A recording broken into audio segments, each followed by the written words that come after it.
दोस्तों नमस्कार। नाद एकेडमी के यूट्यूब चैनल पर आप सभी का स्वागत है।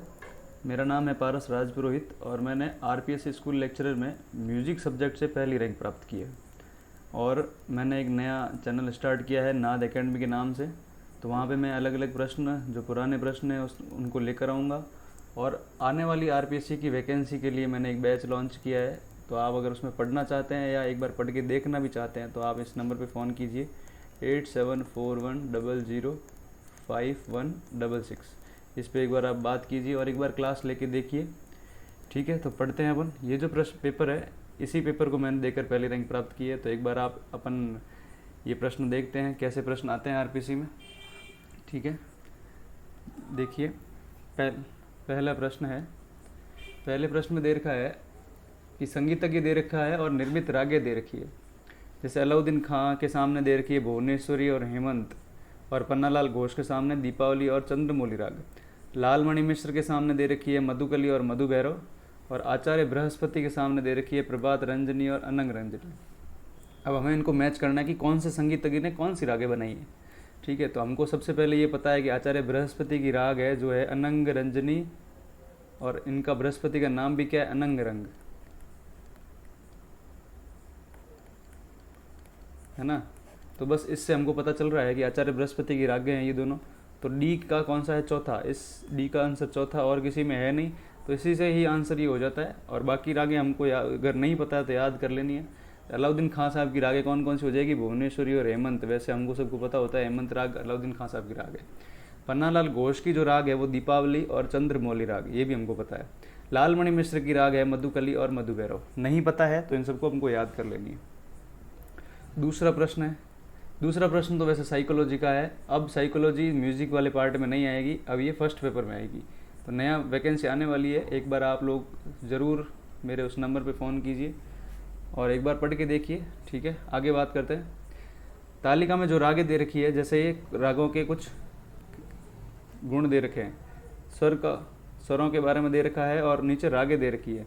जिन जिनसे जो मैच कर रहा है उसका आंसर हमको निकालना है। जैसे सबसे पहले दे दिया कोमल रे, तो कोमल रे किस में नहीं लगता है, उसको सीधा काट दीजिए। जैसे सबसे पहले मुझे बताया नट भैरव, नट भैरव में कोमल रे लगता है क्या, नहीं लगता। कोमल रे नहीं लगता, नट भैरव में शुद्ध रे लगता है, तो ये पूरा ऑप्शन कट जाएगा। उसके बाद देखिए कोमल ग किस में लगता है, भीम पलासी में कोमल ग लगता है, पटदी में भी लगता है, चंद्रघोष में कोमल ग लगता है क्या, बोलो लगता है। ठीक है, कोमल ग और कोमल नी दोनों मालकोंस में लगते हैं। शुद्ध नी करने पर चंद्रकोश बनता है, हमको पता है। ठीक है, चलो दोनों मध्यम किस में लगते हैं, तो भाई पटदीप में दोनों मध्यम लगते हैं क्या, नहीं लगते, काट दो, तो ये ऑप्शन भी कट गया।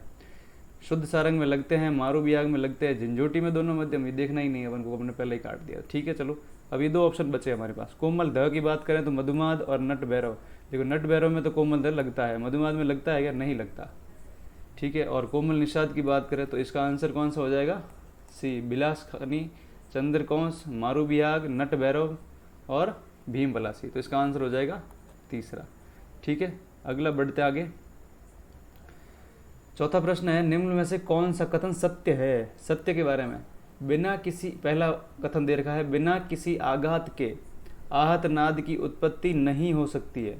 वो बोल रहा है कि आघात के बिना आहत नाद की उत्पत्ति नहीं हो सकती है। तो आहत नाद की परिभाषा यही होती है, आहत मतलब आघात से जो नाद उत्पन्न होता है वही आहत नाद होता है। इसका मतलब ये बिल्कुल सही कथन है। अगर आघात नहीं होगा तो आहत नाद भी नहीं होगा। वस्तु पर आघात से सिर्फ नियमित कंपन उत्पन्न होते हैं, क्या ये सही बात है, तो बोलो ये तो बिल्कुल गलत हो गया। कैसे, वस्तु पर आघात करने से सिर्फ नियमित कंपन नहीं होते, नियमित और अनियमित दोनों होते हैं, है ना, अनियमित भी होते हैं। पर अनियमित जो कंपन होता है उसको क्या बोलेंगे, उसको कोलाहल बोल देंगे, और नियमित जो कंपन होता है उसको क्या बोल देंगे, हम नाद बोल देंगे। ठीक है, ये मैंने पढ़ा दिया है नाद, देखो। उसके बाद नाद तथा कोलाहल दोनों की निर्माण की प्रक्रिया समान है, निर्माण की प्रक्रिया समान है। देखते हैं इसमें, है ना, कुछ लोगों को डाउट होता है, मैं अभी समझाऊंगा कैसे सही है।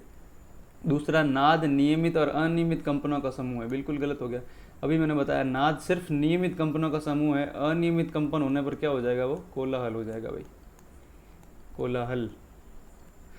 ठीक है, और नाद तथा कोलाहल दोनों की निर्माण प्रक्रिया समान है। इसका कहने का ये मतलब है कि नाद भी अगर अपन आघात करेंगे तो नाद भी उत्पन्न होगा और कोलाहल भी उत्पन्न होगा। इसलिए इस बात का ध्यान रखना है, नाद और कोलाहल दोनों में क्या है, निर्माण प्रक्रिया समान है, इसलिए इसका आंसर क्या हो जाएगा, 1 और 3। इतनी बात समझ में आ रही है ना। तो 5वां प्रश्न है कि भरत के अनुसार षडज ग्राम की 28 साड़व मूर्छनाश्रित तानों में से कौन से स्वर वर्जित किए जाते हैं। तो कौन से स्वर हैं जो वर्जित किए जाते हैं। तो सबसे पहले दे रखा है ऑप्शन सा रे ग म, तो ये स्वर नहीं है। दूसरा दे रखा है सा रे ग ध सा या रे ग ध प, ये भी नहीं। तीसरा ऑप्शन है सा रे नी प। बस ये 4 स्वर है।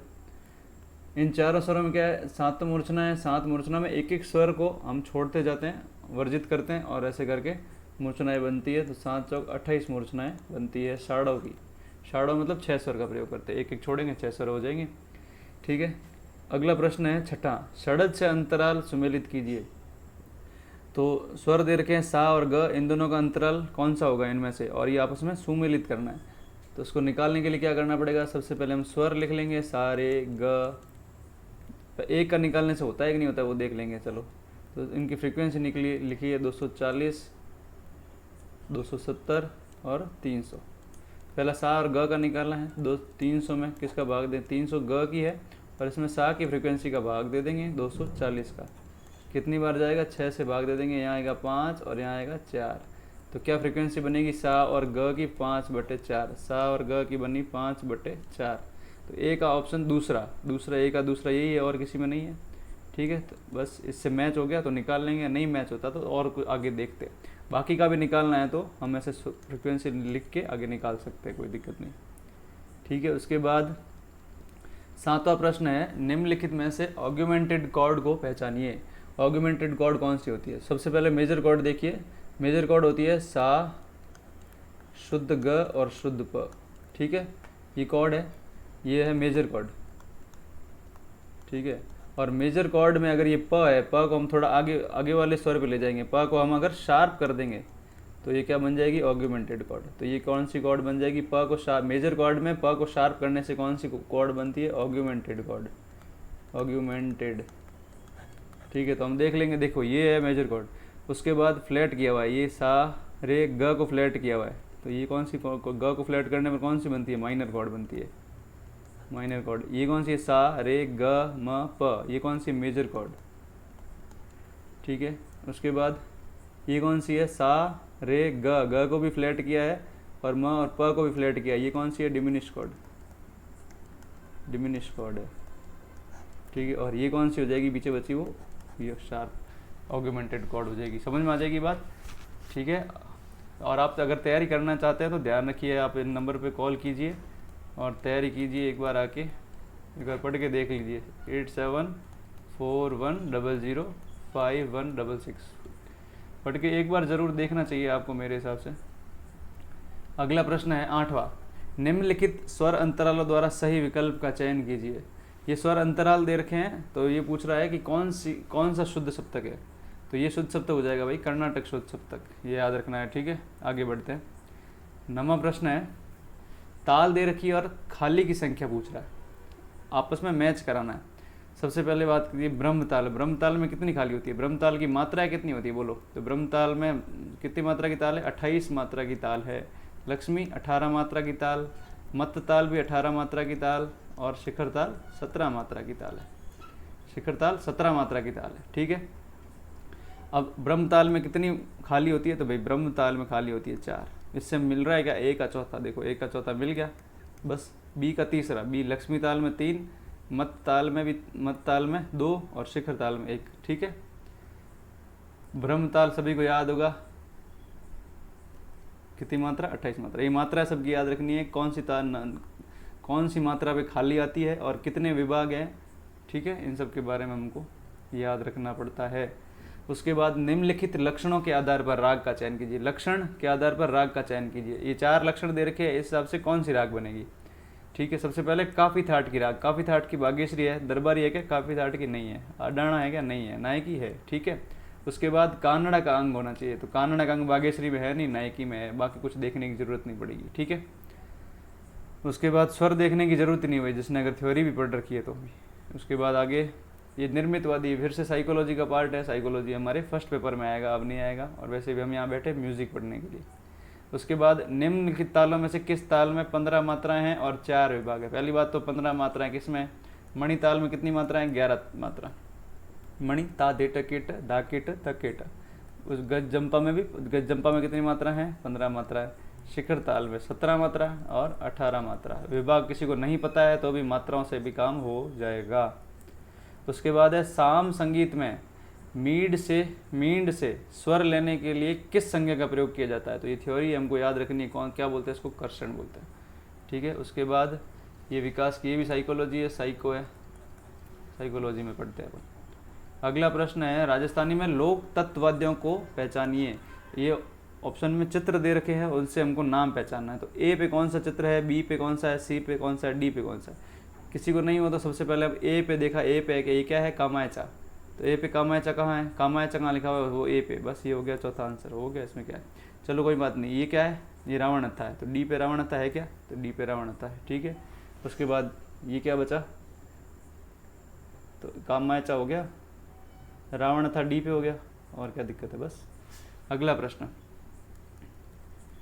प्रश्न 16 है, निम्नलिखित में से सही कथन का चयन कीजिए। पहला, संगीत दर्पण एक मध्यकालीन ग्रंथ का नाम है। क्या ये सही है, ये बिल्कुल ठीक है। मध्यकालीन ग्रंथ का नाम है संगीत दर्पण, किसका है, दामोदर का, पंडित दामोदर का एक ग्रंथ है संगीत दर्पण। उसके बाद दूसरा है, संगीत दर्पण एक मासिक संगीत पत्रिका है। भाई काफ़ी लोगों ने ये प्रश्न गलत किया था, मेरा सही है। संगीत दर्पण जो है ये मासिक संगीत पत्रिका है, बिल्कुल है। और ये बालकृष्ण बुआ की पत्रिका है, बालकृष्ण बुआ अचलकरंजीकर, बालकृष्ण बुआ, इनकी ये पत्रिका है संगीत पत्रिका, ठीक है। तो मतलब दोनों सही है, ए और बी दोनों सही है। कहाँ पे है ये, दोनों सही, आंसर हो जाएगा इसका दूसरा। अगला प्रश्न है,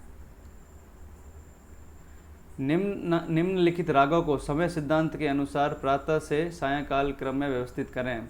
सबसे पहले दे रखी अलैया बिलावल, कालिंगड़ा, उसके बाद भीम पलासी और जौनपुरी। अलैया बिलावल कब गाते हैं बताओ, तो अलैया बिलावल दिन के प्रथम पहर में, ठीक है। कालिंगड़ा कब गाते हैं, कालिंगड़ा प्रातः काल की राग है।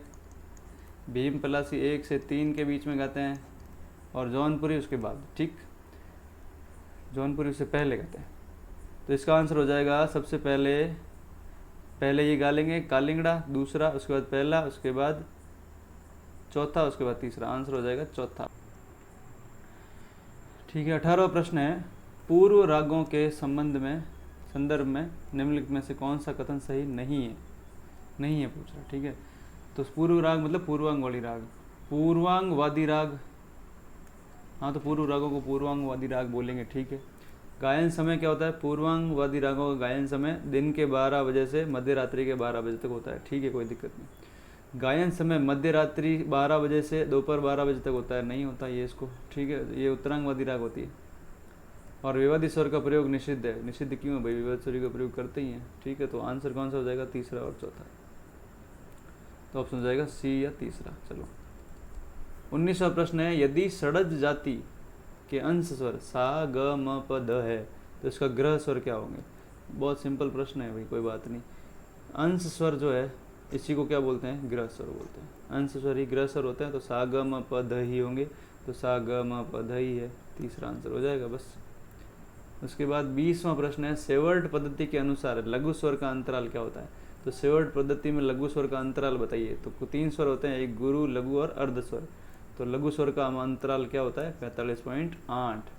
ये कौन सा है, गुरु स्वर, ये हो गया लघु, और ये हो गया अर्ध स्वर, ठीक है।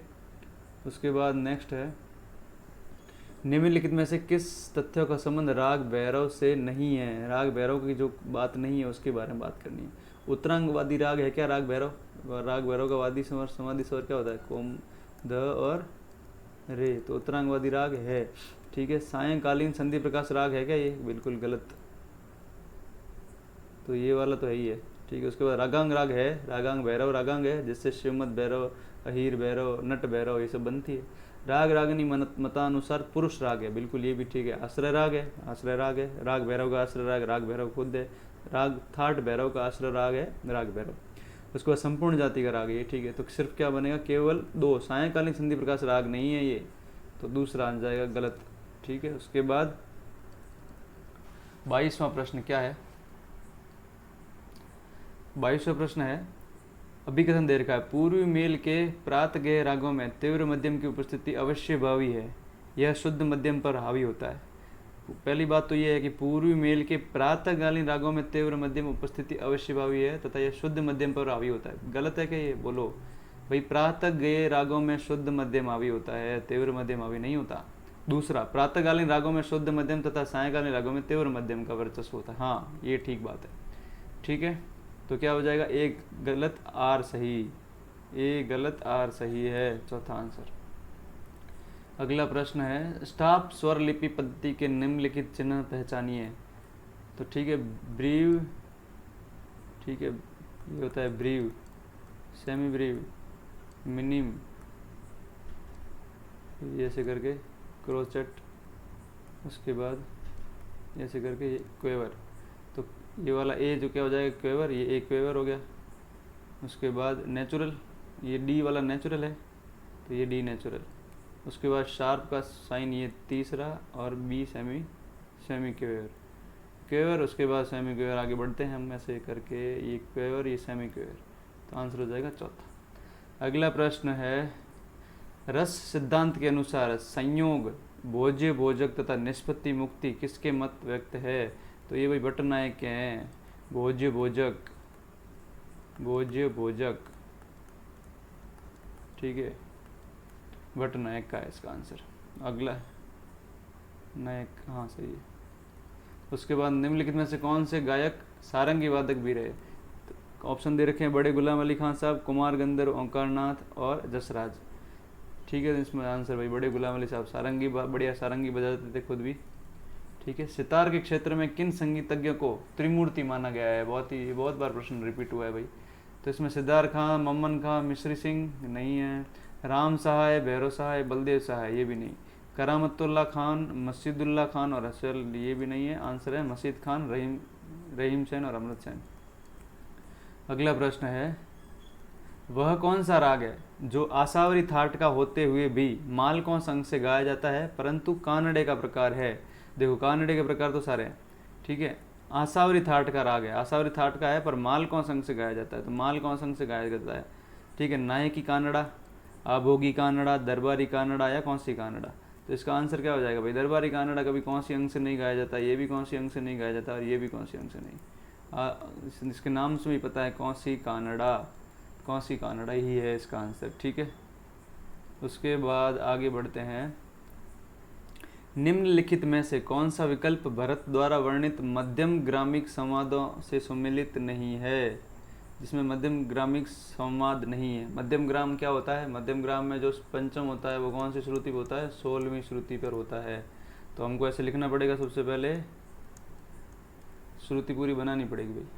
तो 1 2 3 4 5 6 7 8 9 10 11 12 13 14 15 16 17 18 19 20 21 और 22 श्रुतियाँ बनाई, ठीक है। इस पर सेट करो सबसे पहले सा के बाद 4 3 2, उसके बाद 4 पे म, अब बोला है मध्यम श्रुति बोला है ना, तो मध्यम पे प, ठीक है।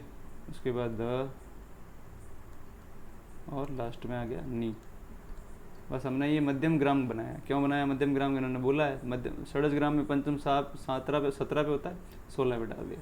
अब इनका डिफरेंस देखिए, रे और द, रे कितने पे 7 पे, द कितने पे 13 पे। इन दोनों का डिफरेंस क्या है, 20 - 7 बराबर कितना है 13, ठीक है, हो जाएगा। उसके बाद ग और नी, गंधार 9 पे है, निषाद 22 पे है, 22 - 9 तो 22 - 9 बराबर 13। यही पूछ रहा है ना विकल्प कौन सा मध्यम ग्रामिक स्वरों में सम्मिलित नहीं है। त्रयोदश है भाई, रे और द में 13 है, ग नी में भी 13 है। सा और प, सा में कितना है 4, पंचम पे कितना है 16, तो 16 - 4 कितना हो गया 12, तो आंसर हो जाएगा ये भाई, इसमें नहीं है, ठीक है। अगला प्रश्न, निम्नलिखित, ये अपने कोर्स में नहीं है, आगे बढ़ते हैं। कंप्यूटर का प्रश्न है, अब नहीं आएगा कोर्स में। कौन सी धातु प्रबंध में हमेशा उपस्थित रहती है? हमेशा, जिसका, ऐसी धातु है प्रबंध में जिसका विलोप नहीं किया जा सकता। तो 4 धातु हैं, कौन सी? उद्ग्रह, मेलापक, ध्रुव और आबन। उद्ग्रह, मेलापक, ध्रुव और आभोग। ठीक है, उद्ग्रह को कभी लोप नहीं किया जा सकता, ध्रुव को कभी लोप नहीं किया जा सकता। मेलापक का काम इन दोनों को मिलाने का होता है, और आभोग। ठीक है, तो आंसर क्या हो जाएगा? उद्ग्रह और ध्रुव। अगला प्रश्न है, विष्णु दिगंबर पलुस्कर स्वर लिपि के अनुसार ये जो साइन दे रखा है, ये किसका साइन है? तो ये भाई 2 मात्रा का साइन है, 2 मात्राओं का साइन है। ये तो हमको याद ही करना है, इसमें कुछ टेक्निकल बात है नहीं। गग्गे नजीर खां किस घराने के प्रवर्तक है? ये भी मेवाती घराने के प्रवर्तक है, कोई दिक्कत नहीं इसमें। ठीक है, आगे बढ़ते हैं। निम्नलिखित में से कौन सा घटक अभिकर्ता के सामाजिक, फिर साइकोलॉजी का प्रश्न आया। ये सारे प्रश्न आएंगे लेकिन फर्स्ट पेपर में आएंगे। ठीक है, अगला है, निम्नलिखित में से कौन सा कथन सत्य है? तानपुरे तथा सितार में डांड का ऊपरी हिस्सा तथा तबली समान होते हैं। तानपुर और सितार में समान नहीं होते हैं भाई। वायलिन के समान आकृति के वाद्य सेलो, वोयला और फिडल है बिल्कुल है।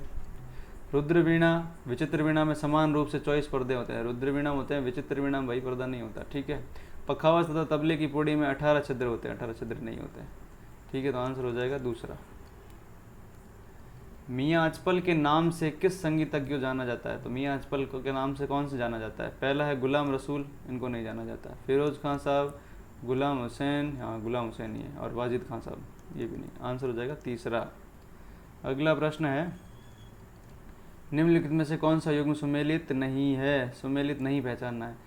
सबसे पहले कौन दे रखा है? ग म ग सा, भैरव ग म रे सा। ठीक है, दोनों सही है। तोड़ी रे ग, अरे भाई ये रे शुद्ध कहाँ से आ जाएगा? गलत है। कल्याण, ठीक है। ठीक है, तो तोड़ी में भाई रेगा रेसा लगता है। रेगा रेसा तो मुख्य अंग है इसका, लेकिन है सारे क्या? कोमल। रेगा रेसा लगता है, और ये शुद्ध दे दिया इसने। आगे बात करते हैं, कौन सी जोड़ी, निम्नलिखित में से कौन सी जोड़ी सही नहीं है? सबसे पहले सम प्राकृतिक राग, वृंदावनी, सारंग और देश सम प्राकृतिक राग होते हैं क्या? बोलो, बिल्कुल होते हैं। आरो तो बिल्कुल इनका सेम ही है। ठीक है, उसके बाद समान जाति की राग, जाति समान हो, बिहाग और बेहम विमपलासी की जाति समान है। ठीक है, समानवादी इनकी जाति क्या है बताओ? तो वो और संपूर्ण है ना। समानवादी राग है क्या ना? वादी और समाधि भाई इस दोनों के अलग राग है, वादी अलग अलग है, समानवादी से राग। इसका भूपाली का वाद्य होता है गंधार, और देशकार का वाद्य होता है धैवत। ठीक है, समान थाट, मालकौंस और भैरवी बिल्कुल आसावरी थाट के राग है। अरे आसावरी कहाँ से? भैरवी थाट के राग। ठीक है, भैरवी थाट के राग है।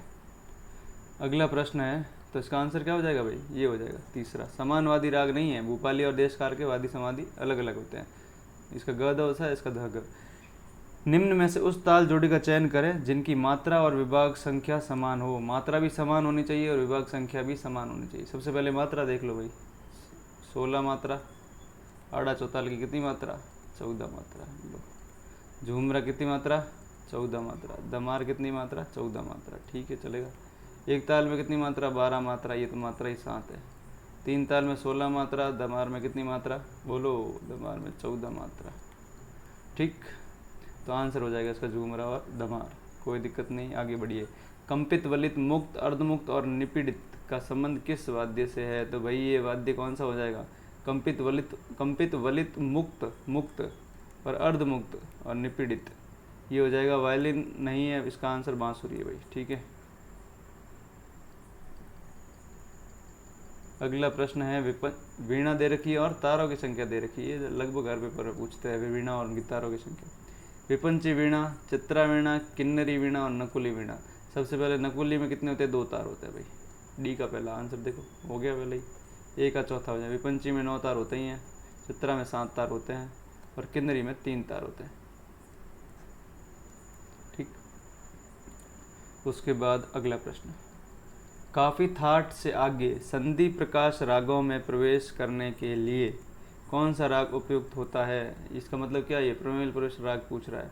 काफ़ी ताट खत्म हो रहा है, संधि प्रकाश रागों में प्रवेश करना। आंसर हो जाएगा मुल्तानी। प्रमेल प्रवेश राग कौन सा है? मुल्तानी। ठीक है, उसके बाद अगला प्रश्न है, निम्नलिखित लक्षणों से युक्त लोक वाद्य को पहचानिए। सबसे पहले चमड़े से मंडित तबली होनी चाहिए, ठीक है। गज वाद्य भी होना चाहिए और डांड जो है ये बांस से निर्मित होना चाहिए। तो पहली बात ये चमड़े से, कामायचा गज से निर्मित है, ठीक है, कोई दिक्कत नहीं है। रावणता भी गज से निर्मित है। मोरचंग नहीं, नफेरी भी नहीं, चलो छोड़ो। बांस की डांड, कामायचा में बांस की डांड नहीं होती और गज वाद्य है, दोनों गज वाद्य तो दोनों है। तो इसका बांस की डांड किस में होती है? रावणता हो जाएगा आंसर इसका। अगला प्रश्न, मुक्त मध्यम का प्रयोग किस राग में होता है? यमन, भूपाली, वृंदावनी सारंग और भैरव। मुक्त मध्यम भैरव में, ठीक है। उसके बाद है, निम्न स्वर समुदाय किस राग का है? ये राग पहचाननी भाई। सबसे पहले क्या देगा? सा नी, मंत्र में निशा जा रहा है और मध्यम क्या है? शुद्ध। सबसे पहले यमनी बिलावल में क्या होता है? दोनों मध्यम लगते हैं ना, म और तीव्र म दोनों मध्यम लगते हैं, तो यमनी बिलावल तो है नहीं। पटदीप में क्या होता है बताओ? पटदीप में गंधार कोमल लगता है, ठीक है। श्याम कल्याण में भी तीव्र मध्यम लगता है, आंसर हो जाएगा देवगिरी बिलावल। और वैसे ऐसे जो भी स्वर दे रखे हैं, अगर ये यमन के स्वर जैसे चलते हैं, नीरे ग, यमन के स्वरा में अगर शुद्ध मध्यम लगा देते हैं ना, तो वो बन जाएगा देवगिरी बिलावल रहे, ठीक है। उसके बाद है, पंडित भरत के अनुसार गंधार जिस श्रुति पर स्थापित किया जाता है उस श्रुति का नाम क्या है? तो जिस श्रुति पर, गंधार किस श्रुति पर होता है? तो 4, 7 और 9, सा रे ग। गंधार 9वीं श्रुति पे, 9वीं श्रुति का नाम हमने याद किया था, तीव्र, कुमुद, मंद, छंद, दया, रंज, रक्त, रौद्र, क्रोध। तो 9वीं का आंसर हो जाएगा क्रोधा। मुझे ये बताओ, क्रोधा जो है, इस क्रोधा श्रुति पर जाति कौन सी आएगी? 5 जातियाँ होती है ना, उसमें से कौन सी जाति आएगी? ये बताओ मुझे कमेंट बॉक्स में। अगला प्रश्न है, समान ताप क्रम पर लोहे की ध्वनि का वेग तांबे की ध्वनि के वेग से कितना हो जाएगा? पहला, 3 गुना कम हो जाएगा। पहली बात तो ये है कि लोहे, अगर ताप क्रम पर समान ताप क्रम है तो जो ज़्यादा ठोस होती है उसमें वेग ज़्यादा होता है। तो लोहा ज़्यादा ठोस होता है या तांबा ज़्यादा ठोस होता है? तो लोहा ज़्यादा ठोस होता है। इसका मतलब लोहे में ध्वनि का वेग ज़्यादा होगा। कितना ज़्यादा होगा? 3 गुना कम तो होगा ही नहीं। ये भी कम, बराबर नहीं, अधिक। बस इसने ज़्यादा कितना कम पूछा ही नहीं, इसने बोला सिर्फ इतना ये जानना चाह रहा है कि अधिक होगा या कम होगा। अगला प्रश्न, भरतनाट्यम नृत्य की प्रस्तुति में निम्नलिखित में से कौन सा क्रम सही है? आलारिपु जाति स्वरम शब्दम वर्णम पदम तिलाना। बस यही सही है, आलारिपु जाति स्वरम शब्दम वर्णम पदम। आलारिपु जाति स्वरम पदम शब्दम नहीं, यही आंसर है, ठीक है। आलारिपु जाति स्वरम शब्दम वर्णम पदम तिलाना, ठीक। उसके बाद अगला प्रश्न है, दक्षिणात्य त्रिमूर्ति में कौन संगीतज्ञ नाद योगी के नाम से प्रसिद्ध है? तो नाद योगी भाई त्यागराज ही है, ठीक है। श्यामा शास्त्री, रामामात्य, ये तो है ही नहीं वैसे भी। अगला प्रश्न है 49, निम्नलिखित उदाहरण किस संगीतज्ञ की स्वरलिपि पद्धति में प्रारंभिक स्वरूप को दर्शाता है? पहले जब पद्धति शुरू हुई, अपने आप फर्स्ट ग्रेड में टॉपिक है स्वरलिपि पद्धति का विकास, उससे ये प्रश्न है। जैसे तार सप्तक को ये बोलता है पहले ऐसे लिखते थे, ये सारणी बना के पहले लिखते थे। ये कौन थे भाई? विष्णुदेव पलुस्कर साहब ऐसे लिखते थे, ठीक है। उसके बाद इनका विकास हुआ और अब अलग अलग तरीके से लिखते, ठीक है। उसके बाद आज का प्रश्न है 50वां प्रश्न। 50वां प्रश्न है, निम्नलिखित में से कौन सा युग्म सुमेलित नहीं है? पहला दे रखा है भातखंडे संगीत शास्त्र, ये 4 भाग में है, बिल्कुल ठीक है, 4 भाग में ही है। अभिनव, गीतांजलि, ये 5 भाग में है, 5 भाग में है। राग विज्ञान, ये कितने भाग में? 6 भाग में। 6 भाग में नहीं भाई, राग विज्ञान जो है ये 7 भाग में है। और संगीतांजलि 7 विभाग, ये भी सही है, ठीक, राग विज्ञान। उसके बाद आज का अंतिम प्रश्न है, उस ताल को इंगित करें जिसमें एक भी खाली नहीं है। रुद्र में खाली होती है क्या भाई? होती है। कितनी मात्रा की ताल? 11 मात्रा की ताल। मणि भी 11 मात्रा की ताल है, पर इसमें खाली नहीं होती है। मणि होती है ता देट केट धा केट त केट, ठीक है। पंजाबी ताल 16 मात्रा, असूल ताल 10 मात्रा, ठीक। बस इतनी सी बात। तो आज के लिए इतना बहुत है। और भाई फर्स्ट ग्रेड के लिए बैच प्रारंभ हो गया है। आप सभी से फिर से निवेदन है, जाके एक बार इस नंबर पे कॉल कीजिए और एक बार इंक्वायरी करके आप पूछिए, एक बार क्लास लेके देखिए आपको कैसी लगती है। ठीक है, कोशिश करिए कुछ नया शुरुआत करने की। ठीक है, तो मिलते हैं अगली क्लास में। ये ऐसे सीक्वेंस में अब लाता रहूँगा। तो मिलते हैं अगली क्लास में। धन्यवाद।